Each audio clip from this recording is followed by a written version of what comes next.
శ్రీరామకృష్ణ బోధామృతం. భగవంతుడు భక్తుడు. భూస్వామి గొప్ప ధనికుడై ఉండవచ్చు, కానీ పేద రైతు ప్రేమతో ఏదో ఒక చిన్న కానుకను సమర్పిస్తే మహానందంతో అతడు స్వీకరిస్తాడు. అలాగే సర్వేశ్వరుడు అఖండ మహిమాన్వితుడై ఉండి మనస్ఫూర్తిగా తనకర్పించబడే నైవేద్యము ఎలాంటిదైనా మహానందంతో స్వీకరిస్తాడు. సంస్కృతం రాకుంటే నాకేం కొరత, భగవంతుడి సాక్షాత్కారం పొందితే నేను సంతృప్తుని. పండితులు కానివ్వండి, పామరులు కానివ్వండి, తనను తెలుసుకోవటానికి పరితపించే తన బిడ్డలందరి పట్ల సమానంగా భగవంతుడు ప్రేమానురాగాలను చూపిస్తాడు. ఒకడికి 5 పిల్లలున్నారనుకోండి, వారిలో కొందరు అతన్ని నాన్న అని పిలవగలుగుతారు, మరికొందరు ఆ మాటను పూర్తిగా ఉచ్చరించలేక నా అని మాత్రమే ఉచ్చరించగలిగి ఉండవచ్చు. కానీ తండ్రి వారిని తక్కువ ప్రేమిస్తాడా? వారు కేవలము పసిబాలురు కాబట్టి తనను సరిగ్గా పిలవలేకున్నారని అతడెరుగు. నిశ్చయంగా అతడందరినీ సమానంగానే ప్రేమిస్తాడు. ధూళిలోనూ మట్టిలోనూ బొర్లాడి ఒళ్ళంతా మలినం చేసుకోవటం పిల్లల స్వభావము. కానీ తల్లి ఆ పిల్లలను అలాగే మలినంగా ఉండనివ్వదు. పదే పదే కడిగి శుభ్రం చేస్తుంటుంది. అలాగే పాపం చేయటము మానవుడికి సహజము, కానీ అతడు పాపం చేయటము ఎంత నిశ్చయమో. పత్రం పుష్పం ఫలం తోయం యో మే భక్త్యా ప్రయచ్చతి తదహం భక్త్యపహృతమస్నామి ప్రయతాత్మనః. ఎవడు భక్తితో నాకు ఆకునైనా, పువ్వునైనా, పండునైనా, ఉదకాన్నైనా సమర్పిస్తున్నాడో అలాంటి బుద్ధిమంతుడి చేత భక్తిపూర్వకంగా సమర్పితమైన ఆ వస్తువులను నేను ఆరగిస్తున్నాను.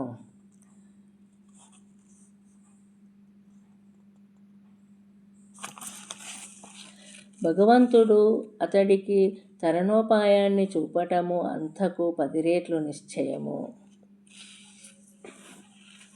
ఒకే పెద్ద చేపతో తల్లి చేసే పులుసు, కూర మొదలైన వాటిలో ఎవరికి రుచించేది వారు ఆరగించేటట్లుగా భక్తులు అభీష్టం మేరకు ఒకే భగవంతుడు వేర్వేరు రూపాలతో సాక్షాత్కరిస్తుంటాడు. ప్రతి భక్తుడు భగవంతుని గురించి ప్రత్యేకమైన భావనను కలిగి ఉండవచ్చు.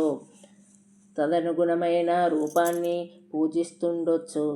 కొందరికి భగవంతుడు ప్రభువు, కొందరికి తండ్రి, కొందరికి తల్లి, కొందరికి ప్రాణసఖుడు, కొందరికి ప్రాణనాథుడు, మరికొందరికి విధేయుడైన కుమారుడైన ఒప్పుతుంటాడు. చెరువులో చేపలు ఎంత దూరంలో ఉన్నా నోరూరే ఎరను నీటిలో వేయగానే 4 వైపుల నుంచి అవి అక్కడికి వచ్చి పడతాయి.